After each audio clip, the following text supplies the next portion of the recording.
Qeyri-steroid dərmanlar verilir ki, biz orada olan ağrını, iltihabı götürək. Çünki orada ağrı var, iltihab var, xəstə hərəkət eləyə bilmir. Bir də üçüncü əsas məsələ oynağa düşən yükü azaltmaq lazımdır. Xəstə az gəlsin, az hərəkət eləsin, günorta üstlər əl-ayağını uzatsın, biraz istirahatlıq versin ki, biz oynaqlara köynəyik. Dincəlməkdən söhbət düşmüşkən vaxtımız çox qısadır. Dəniz kənarlarında oluruq, görürük ki, hər kəs dincəlməyə çalışır və çox vaxt dəniz kənarında özünü quma bastırmış adamlara rastlaşırıq. Yəni, çoxları oynaq xəstəliyindən şikayət edənlər elə bilirlər ki, özlərini quma bastırsalar və yaxud da bəzən deyirlər, nə bilim, getdik, naftalan vannası qəbul etdik. Yəni, bunlara bir həkim məsləhəti lazımdır, yoxsa elə öz-özlərinə bax, belə profilaktik tədbirlər görsələr necə olar sonu? Bunlara həkim məsləhəti lazımdır. Özü də bu işi bilən həkimin məsləhəti lazımdır.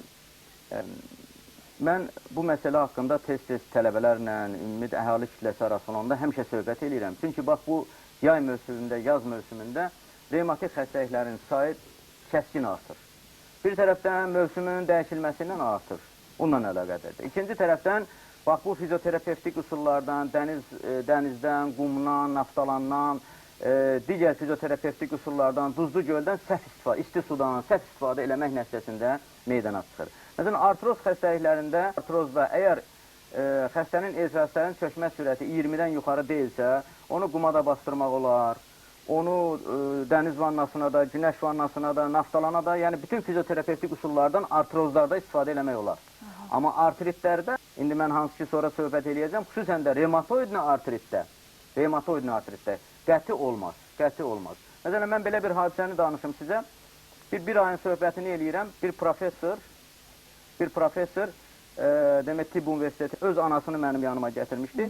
Keçən il bu vaxtlar anasını aparıb, bizim birisi də rayonlarımızda isti sular çoxdur. İsti suyun birində oynağı ağrıyan anasını aparıb salıblar o vannaya. Vannaya salıb çıxardandan sonra demək ki, qadının temperaturası qalxıb, oynaq ağrıları gəlib, bir il müddətində nə temperaturanı sala biliblər, nə də oynaq ağrılarını kəsə biliblər. Bu da nəticəsi. Bu da nəticəsi. Və yaxud bu cür hallara biz tez-tez, bax, bu yayda quma ayağını bastıran revmatoidli artritli xəstələrdə və yaxud digər immun sisteminin pozulması ilə gedən xəstəliklərdə biz buna rast edirik. Məsləhətləşmək mütləq lazımdır, deyirlər, məsləhətli dongen olar. Çox sağ olun, Həsən ağa, mənim studiyamıza gəldiyinizə görə. Əziz tamaşaçılarımız, azarsız, bezarsız olmadan özünüzə diqqət verin. Sabahınız xeyir olsun.